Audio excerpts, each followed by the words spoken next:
so that I don't forget. I do want to go over again, as I mentioned, a couple housekeeping things before we get started. Your phone lines are muted. That is only to help with any distraction from background noise when we get a number of people on the phone at the same time. If you have any technical issues at all, please feel free to use the attendee chat. You'll see it's over the top of the emoticons over on the left-hand side of your screen. If you just hit that attendee chat tab, you can type in information if you're having technical questions. Also, please feel free to use that chat if you have questions for the presenter throughout the presentation.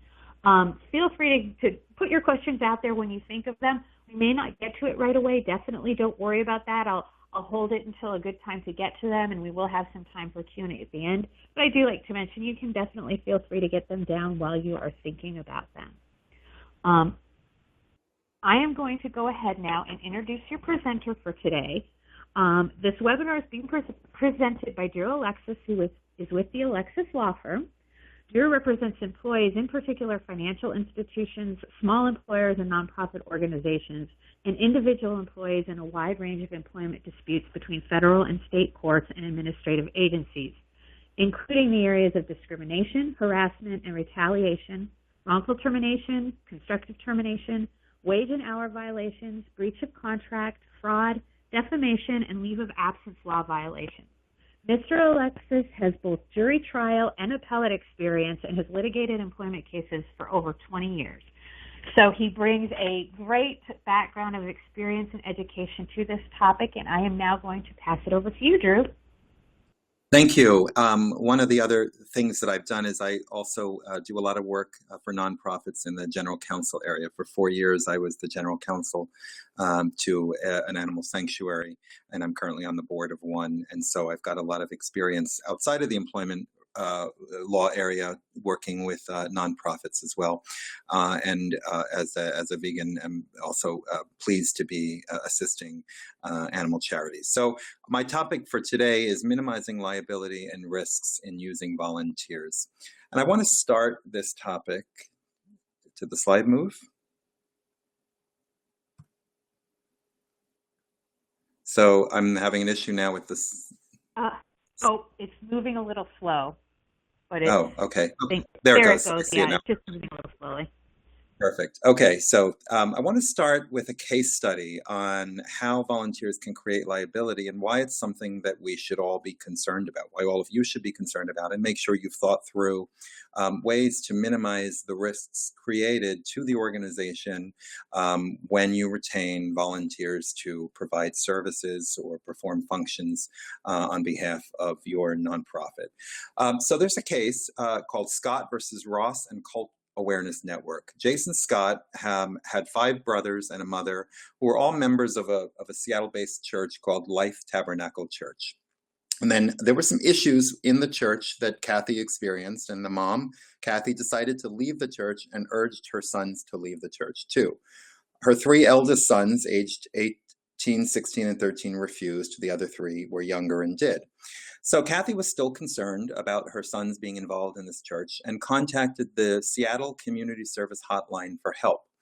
The hotline referred Kathy to a 501c3 corporation, a nonprofit called the Cult Awareness Network, which was an educational nonprofit designed to raise awareness about what they called religious cults. This organization was a small organization. It had only 4 paid staff, 1 full-time executive director and 3 part-time paid staff persons.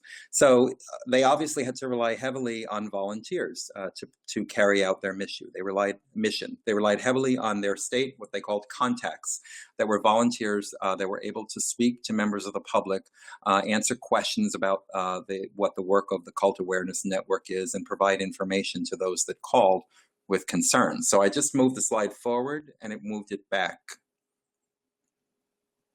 Okay, I'm going to try. Okay, I think hopefully that's not going to happen again. So slide 3, Kathy was put in touch with a woman named Shirley Landa. She was the Washington-based contact for CAN.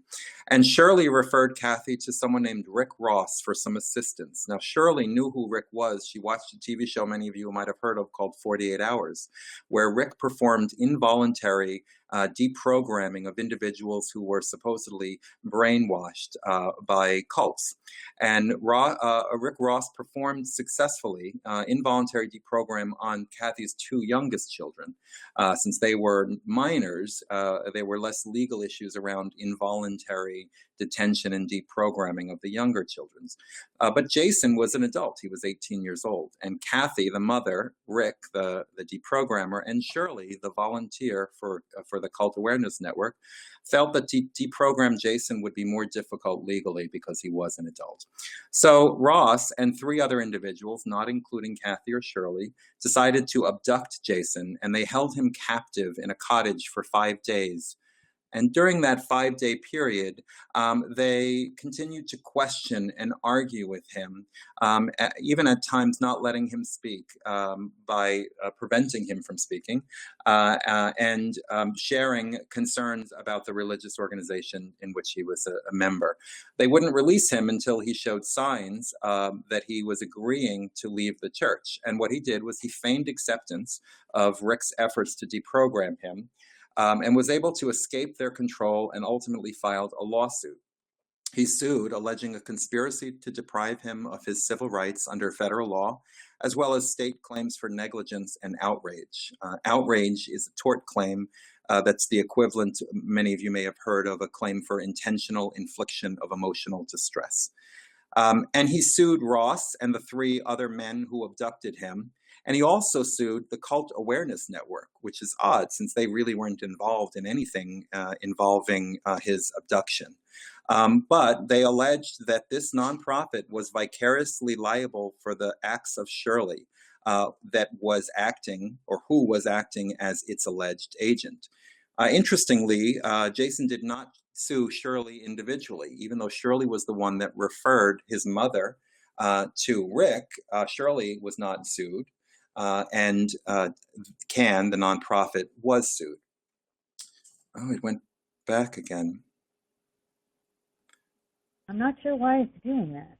Yeah, it's very difficult. So Jason ultimately went to a jury, and he won his case. The jury awarded him $875,000 in compensatory damages, which really was emotional distress for having been abducted and emotionally tortured for that 5-day period.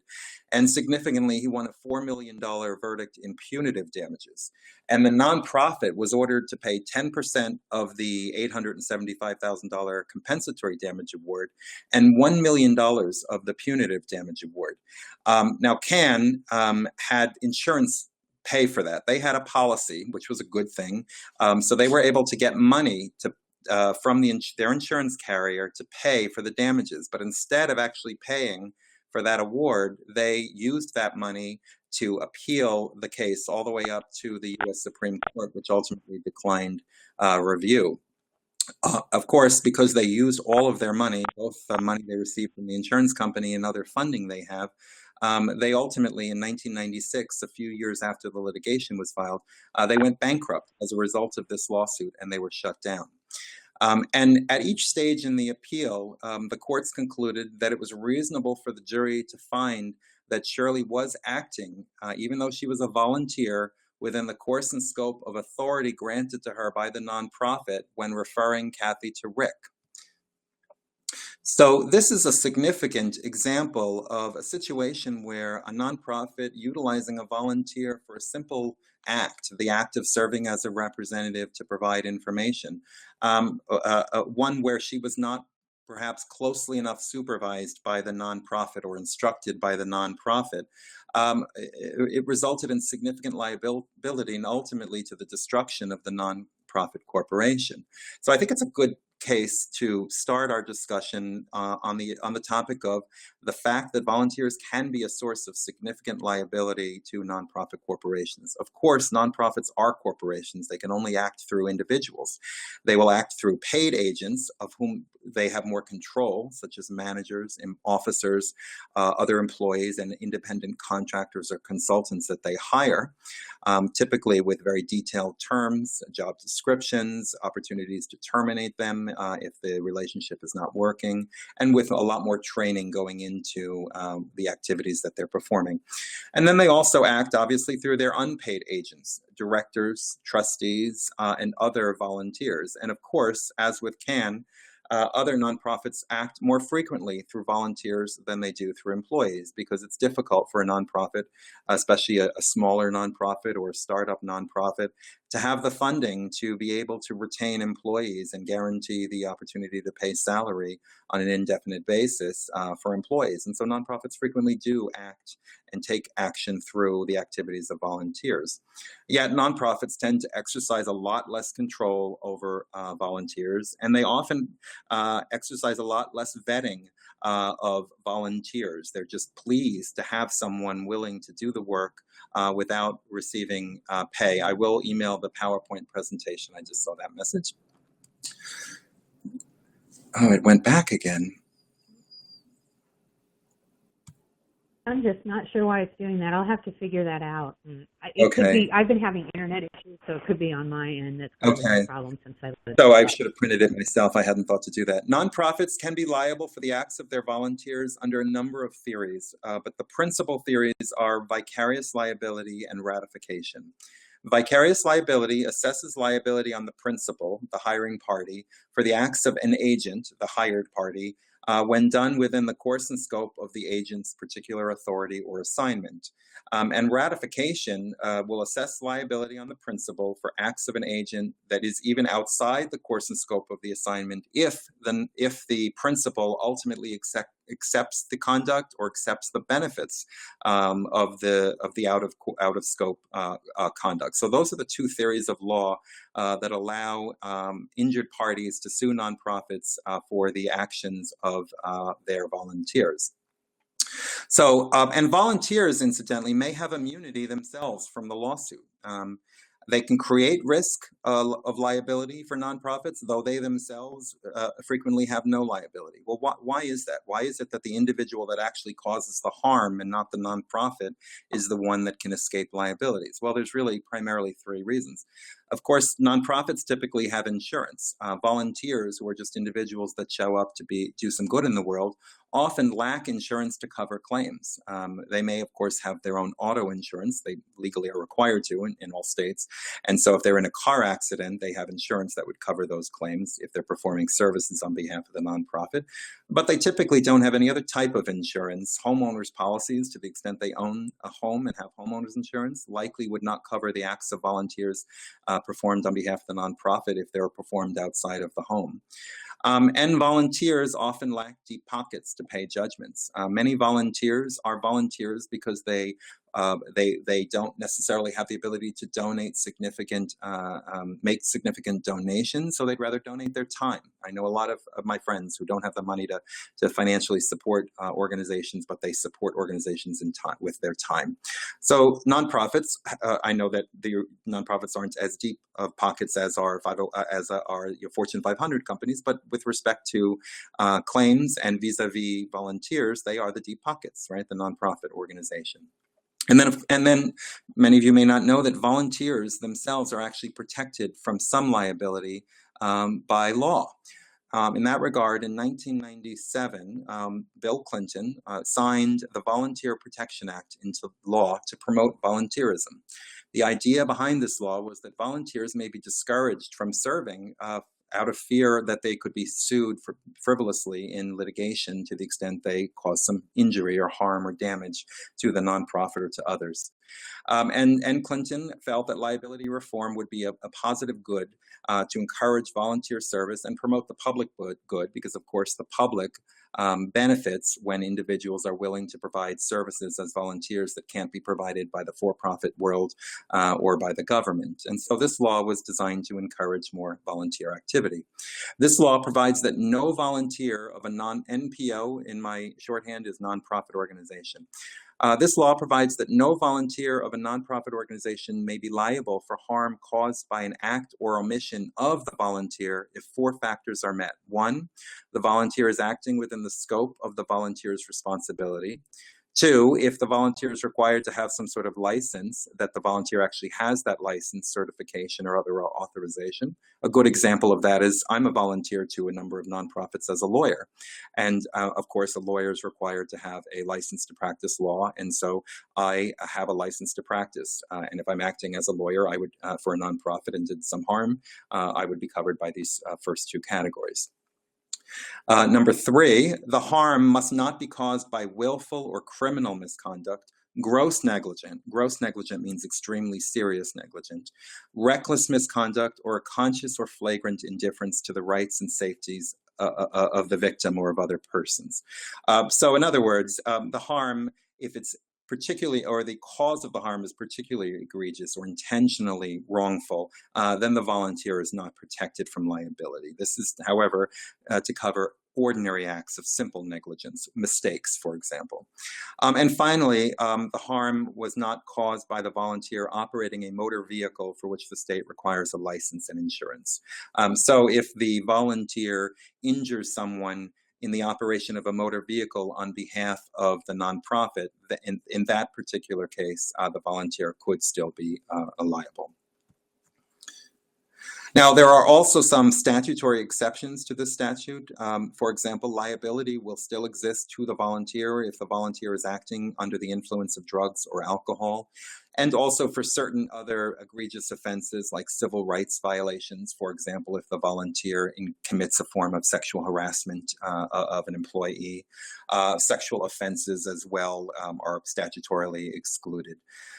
This is a great statute to protect individuals, but noticeably absent from this Volunteer Protection Act is a statement that the nonprofit organization, however, is still liable for acts of volunteers, even if the volunteer himself or herself is immune from liability. So what's the impact of this act and these other limitations on volunteer liability? Well, the volunteers are not liable. If I'm injured by a volunteer, I'm have an even greater incentive to argue that the nonprofit should be responsible for the actions of the volunteer. One, because the nonprofit has insurance. Two, the nonprofit has deeper pockets. And three, based on this law, I probably can't even go after the volunteer individually. So it forces a lawyer to then sue the nonprofit in order to bring in as many parties to a lawsuit where there's a client that's been injured as possible. So this law may have the unfortunate consequence of increasing over time litigation or claims made against a nonprofit based on the actions of the volunteer. And the actions of volunteers or the actions of others towards volunteers can create risks to the organization if injuries occur in one of the three ways. One, of course, injury to the volunteers themselves. Two, injuries to employees caused by the actions or omissions of a volunteer.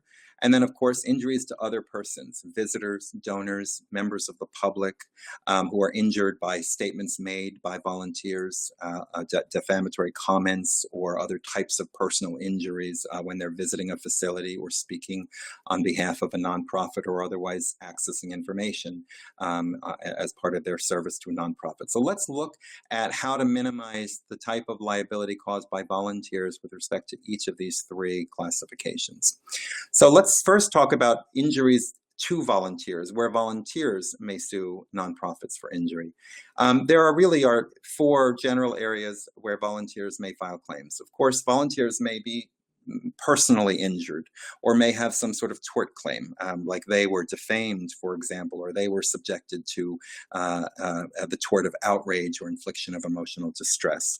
A volunteer may seek workers' comp.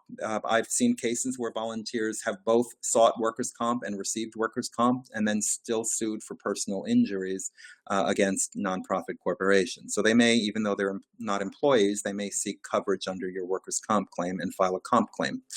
A volunteer may file employment-related claims. There have been cases where volunteers have argued that while in name they truly are, they were called a volunteer, in reality they were treated as an unpaid employee and they should be protected by minimum wage, overtime, anti-discrimination, anti-harassment, wrongful termination, all the claims that cover employees. And so there are cases where a volunteer, having been terminated, having the service terminated, turns around and sues for unpaid wages.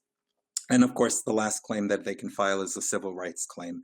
Volunteers may, for example, have a disability that impairs their ability to access a volunteer opportunity. Some nonprofits believe that they're not covered by the ADA. I went to a presentation once by another nonprofit years ago when I was in-house, and a person, not an attorney, mentioned that the Americans with Disabilities Act didn't cover volunteers. Well, that's just not true. It doesn't cover them as employees if they're not employees, but there are provisions in the ADA as well as state public accommodation statutes that will require, if you have volunteers that have hearing impairments or learning disabilities or physical impairments, that you still evaluate opportunities for them to volunteer and that you look for and locate a reasonable accommodation to enable them to participate in a volunteer activity. And if you do not do so, you may be sued, regardless of whether they treat themselves as an employee under some sort of civil rights theory. So what can we do to reduce the likelihood of these four types of claim? Of course, first and foremost, and this is not a legal issue, this is common sense. Train your volunteers on how to safely perform their duties and train them on all relevant policies and procedures. If there's an area of a sanctuary that's too dangerous for a volunteer to go without proper equipment, make sure they have the proper equipment, make sure they know how to use the proper equipment. If there's areas they shouldn't go at all, make sure that there's signs posted to let them know not to enter. So those are sort of the common sense things that we need to remember. Don't just assume a volunteer, because they're so enthusiastic about volunteering, knows all they need to know about how to safely and efficiently and accurately perform their responsibilities, and knows enough about your operations to know all relevant dangers or safety protocols. They need to be adequately trained. Of course, also, perhaps not a legal issue, common sense is treat them fairly, professionally, respectfully, and give them a notice and opportunity to improve, if appropriate, before dismissing them. Now, it doesn't mean you have to treat them like employees and give them written warnings, but be careful when dismissing a volunteer that you've at least been fair and reasonable with that volunteer. Did the volunteer make a mistake? Was it a simple mistake that could be addressed with better training? The more you gracefully exit a volunteer from the service of the nonprofit, the less likely the volunteer will, one, badmouth the organization to others about their experience, or two, potentially file a claim that they were an employee or that some other right was violated in connection with their dismissal.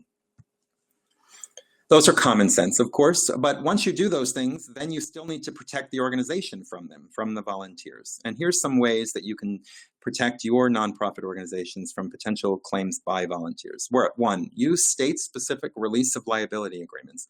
The great thing here is you can't have your employees, your paid staff, sign release of liabilities or assumption of the risk agreements, because employees are protected by workers' comp and employment statutes that would bar that.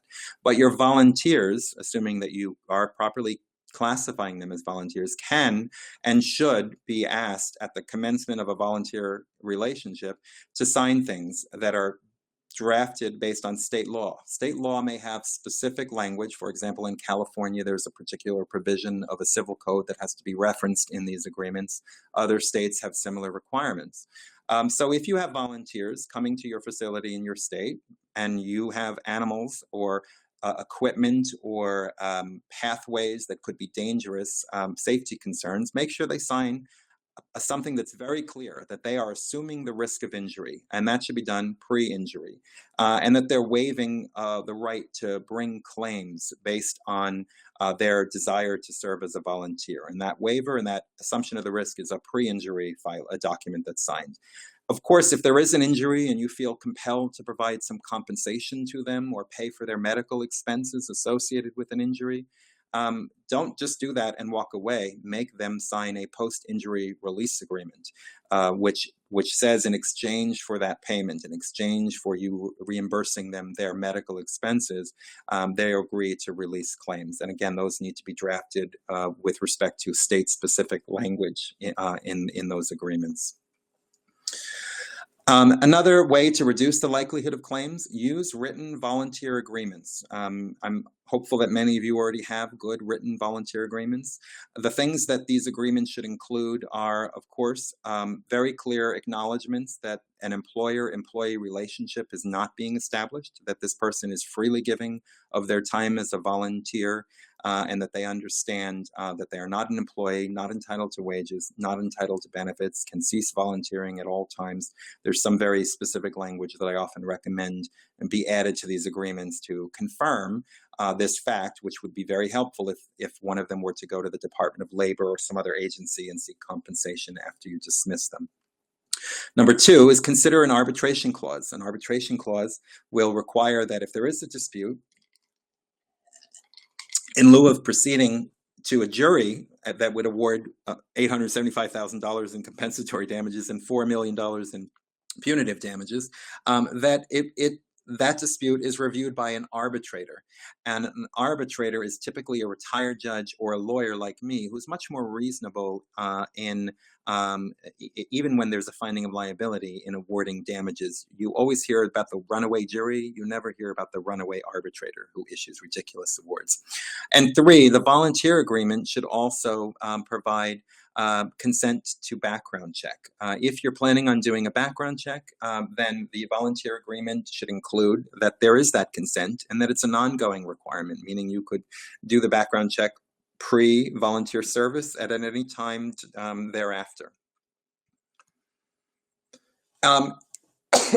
Also, insure against volunteer injuries. How can you do this? Well, one, require that they provide proof of their own medical insurance before you let them into your facility. If you have a volunteer that's going to be accessing unsafe areas or areas with dangerous animals, make sure that they have their own medical insurance. If they don't have their own medical insurance, then give them other responsibilities where they're less likely to have an injury. For example, office work, mailing, filing, making phone calls, things of that nature, because their personal medical insurance is primary. And so if there's an injury, they will at least have coverage through their own personal medical insurance and perhaps be less likely to file a claim against you for medical reimbursement.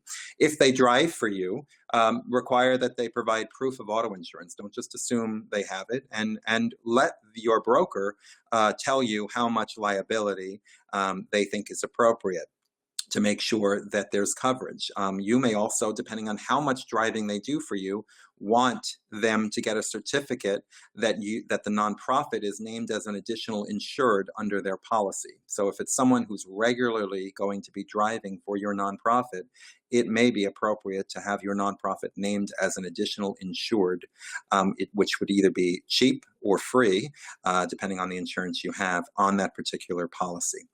And of course, if you desire, and if permitted in certain states, you certainly can obtain a volunteer rider on your workers' comp policy. And doing so does not recharacterize a volunteer as an employee. So in other words, you can have a volunteer be covered by your employee-based workers' comp policy for injuries they sustain in the course of performing services as a volunteer without risk that they would be reclassified as employees for other purposes like wage and hour purposes. So that may be something to look into in a particular state. Some states allow that. I know California, it is allowed. Other states do not. So you would have to check with your insurance broker as well. The advantage, by the way, of the workers' comp policy rider is that if there is a coverage under workers' comp, it does make it more difficult for the person to then bring a subsequent action for their own personal injuries in the courts. And the workers' comp system is a much more informal system. It's a much more mathematical system where the numbers provided in terms of settlement of claims is really based on very detailed medical analysis of the level of disability, the permanence of disability, the percentage of disability, et cetera. So the numbers are much lower in settlement of those claims than they would be on the civil side. And in the case I mentioned where the person obtained workers' comp benefits and then sued civilly for negligence of a nonprofit as a result of an injury, the court ultimately concluded because the volunteer had obtained benefits under the workers' comp policy, she was barred from a separate civil lawsuit seeking personal injuries in any other forum. So that was a great advantage in that particular case for that particular nonprofit. Now, you don't have to have a volunteer rider covering every volunteer, right? You don't need to worry about people perhaps who are sitting at home making calls for you or coming in once a month to assist with mailing fundraising appeals or filing papers. You could evaluate workforce by workforce in terms of volunteers that do a certain activity would be covered. So that would be another way to control costs of the rider on your policy.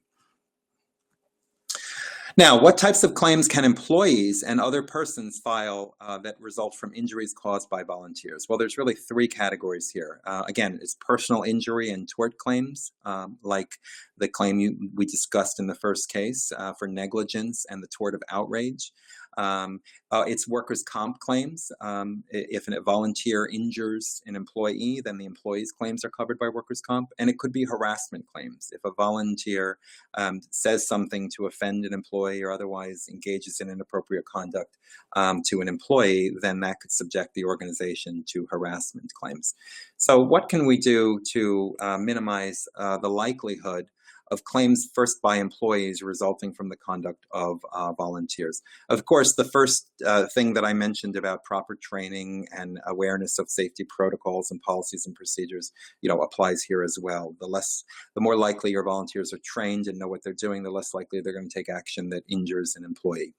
Now, if an employee is injured in the scope of employment, even if it's caused by a volunteer, their presumption is that the employee is eligible for workers' comp benefits. So there's not a lot of legal action you can take to limit that liability. It's a question of eligibility of the employee.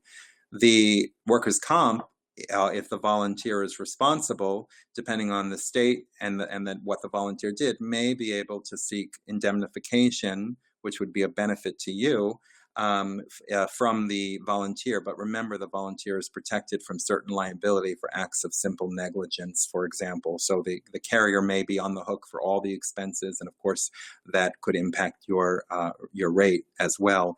But a key here as well is if a volunteer did cause an injury to the employee, you want to get in quickly, do an investigation, get the full story, get the details of what the volunteer did to lead to that injury, and make sure you share that with your carrier so that your carrier knows if there's a source of indemnification or reimbursement from a volunteer or the volunteer's insurance, for example, auto insurance, that they should be pursuing that.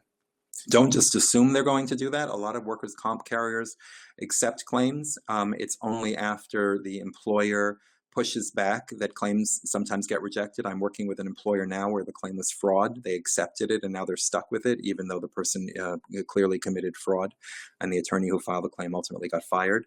So definitely you need to put pressure on your claims administrator to make sure they're following up on all sources of recovery if a worker is injured, including potentially indemnification from your volunteers.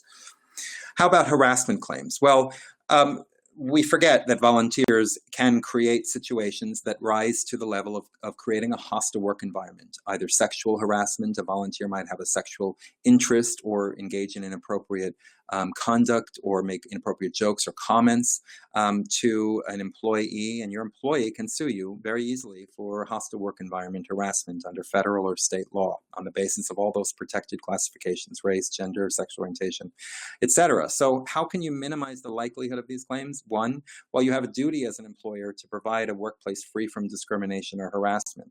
And so don't forget that you train your employees. Hopefully your employees see things like EEO policies, but often volunteers don't get any training, aren't required to acknowledge agreement to comply with EEO policies. Nonprofits just presume they're not going to do something. Well, you can't work with presumptions like that. So your volunteer orientation process and onboarding process should include requirement that volunteers acknowledge agreement to comply with the nonprofit organization's EEO policies. It should be part of a written volunteer agreement. Hopefully your EEO policy also refers to volunteers as covered by them, or you may need a separate policy in a volunteer manual, for example, that specifically applies to them with respect to EEO policies.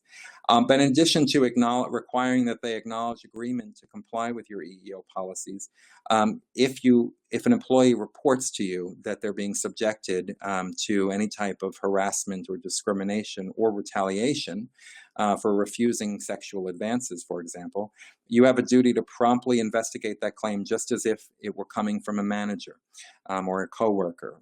Promptly investigate it and take corrective action, including removal of the volunteer if the policy is violated.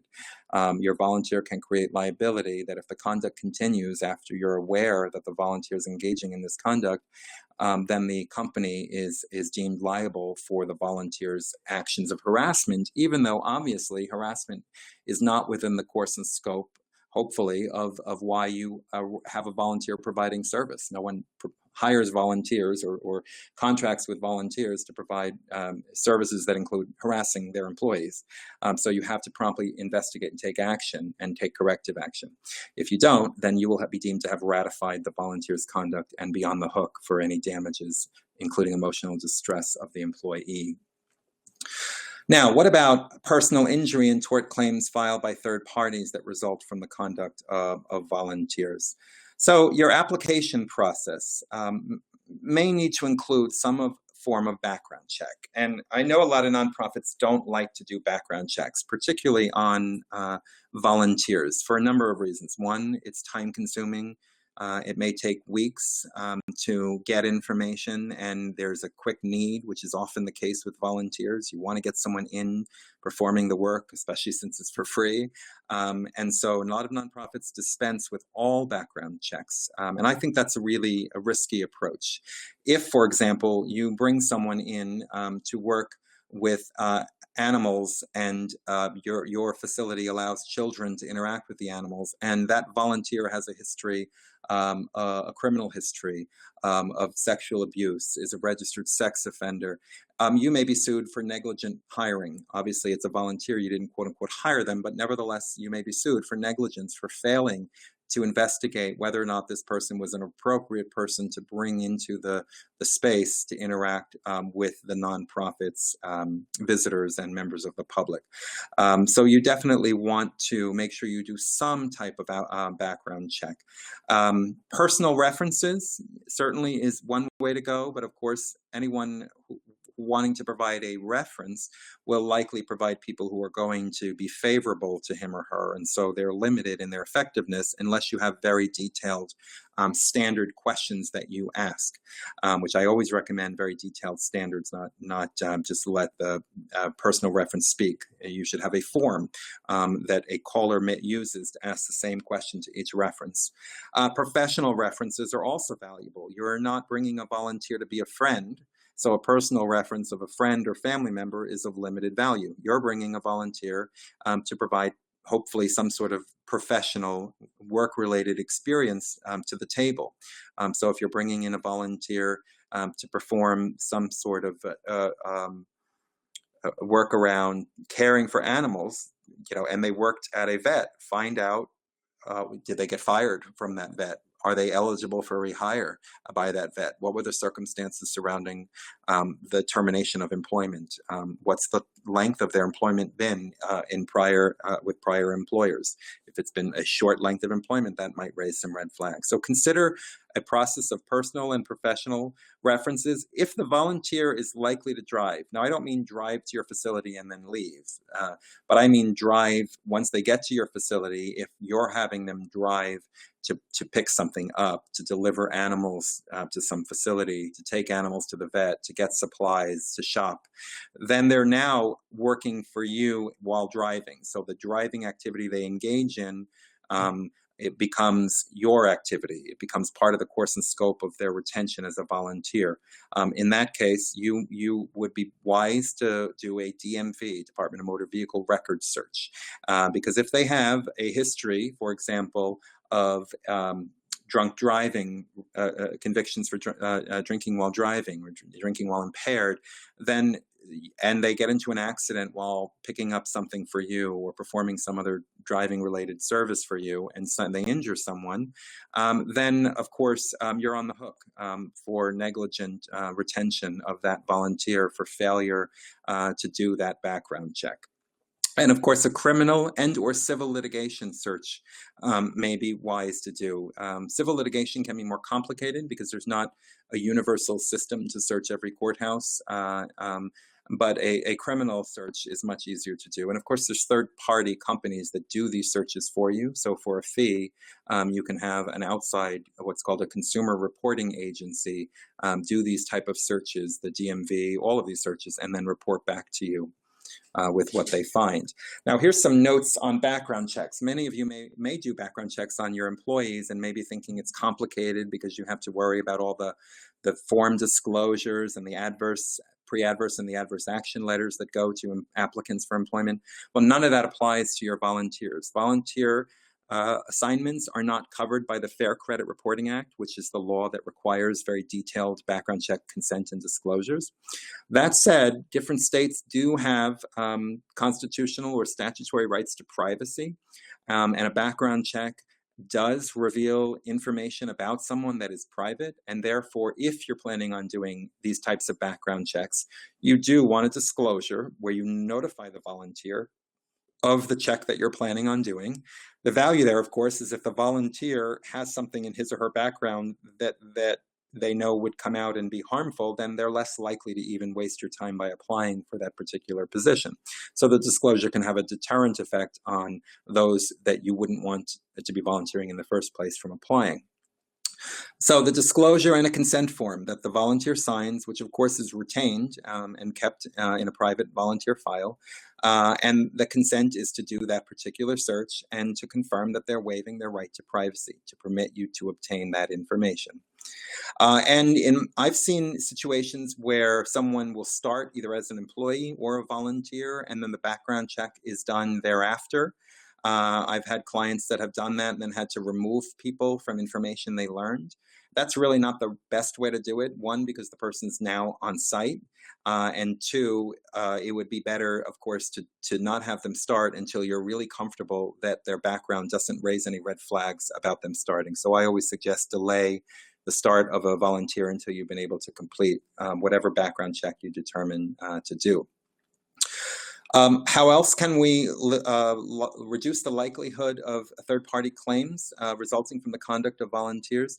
Well, we can take certain risk mitigation tactics with respect to their particular activities. And these tactics that I'm going to describe are needed in order to reduce the risk of claims for vicarious liability. Remember, vicarious liability is the liability created when a principal, in this case the nonprofit, retains an agent, in this case the volunteer, to do certain things.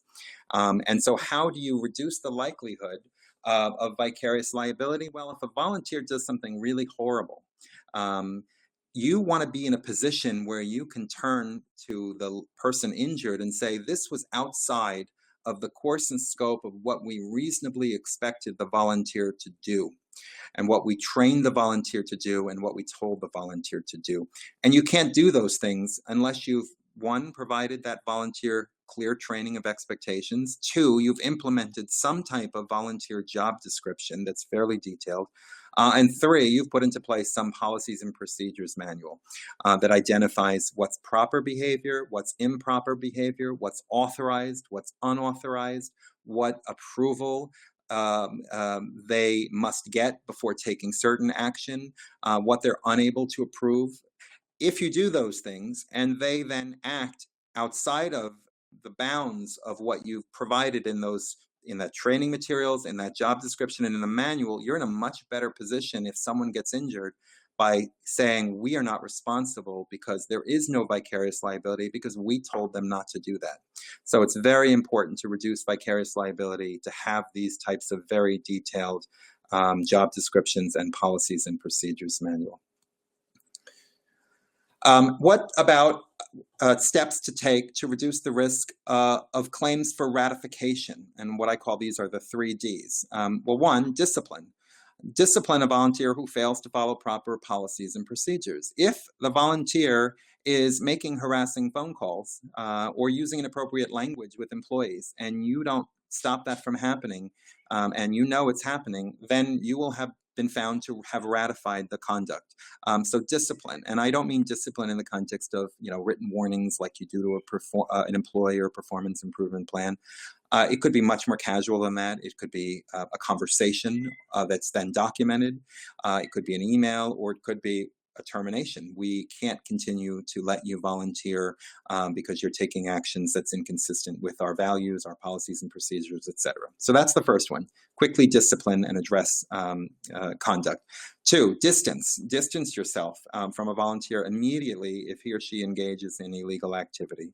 And then 3, disclaim publicly the actions of a volunteer promptly. Now, this last one is one that would require someone who's an expert in communications, as well as presumably a lawyer, to assist in the type of language you put together, the type of press release that you may need to put together, or other statement you put on a website, for example, to disclaim a particular action. Not doing these steps, however, could result in a view that you have ratified or benefited from the conduct of a volunteer. Keeping property is another example. If the volunteer somehow unlawfully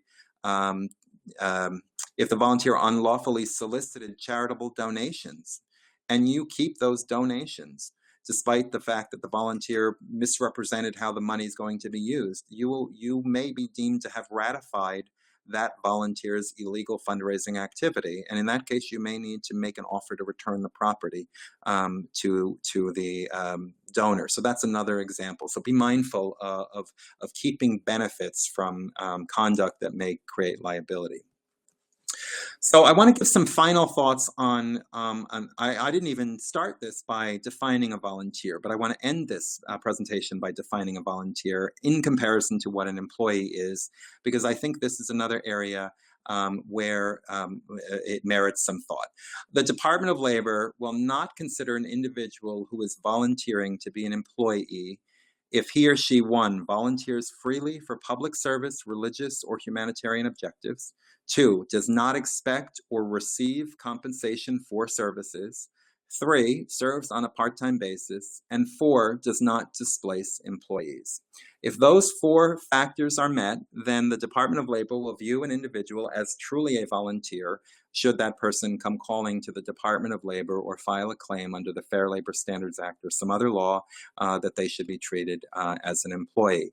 Now, some notes on this. You can pay a stipend only if it's reasonable reimbursement of an expense incurred by a volunteer, a de minimis fringe benefit, meaning you provide a meal, pizza, to a group of volunteers who are stuffing envelopes, for example, or a nominal fee that does not exceed 20% of what you would otherwise pay to hire an employee for the same services. If you're otherwise providing stipends for volunteers, then you could be deemed to be violating the law by not also then paying them wages. So you do need to be careful to ensure that if you are providing them any financial award for assisting as a volunteer, that it meets these tests. Now, this is the test under the federal law. You may be in states that have additional tests. And so it's important as well to make sure, there's 50 states. I obviously can't go through each one with you, but some states follow precisely federal law. Other states like New York, Florida, California have their own laws here that are fairly extensive, and so it's valuable to also ensure that you've consulted with federal law. There's a couple slides not here. There's a slide not here. So let me just speak to the issue, which was, I had a slide, I'm not sure what happened to it, maybe it accidentally got deleted, that you also have to be mindful. Yeah, no worries. I know what it was, so I'm just going to speak to it, and then I'm going to leave it open for 15 minutes of questions. Another way that nonprofits can get themselves into some legal issues with volunteers is when they consider their employees, their paid staff, as volunteers. So I worked once with a client that in California, we have an 8-hour overtime rule. Under federal law, if you work someone more than 40 hours and they're hourly, they get overtime. In California, it's both 40 hours a week or 8 hours a day. And this nonprofit, after 8 hours a day, the non-exempt employees would continue to have to work. And they were performing the same job duties they were doing when they were working. And the executive director would literally say to each employee after they worked 10 hours or 11 hours or 12 hours, "Thank you for volunteering your time." In other words, I'm not paying you overtime for those hours after 8. Well, that was illegal because those employees were performing the same function as quote unquote volunteers as they were doing as employees. So if you use your employees in any way to provide any type of volunteer activity, remember, it can't be done during the employee's regular work hours, because that's presumably all activities performed by the employee during their regular schedule need to be compensated.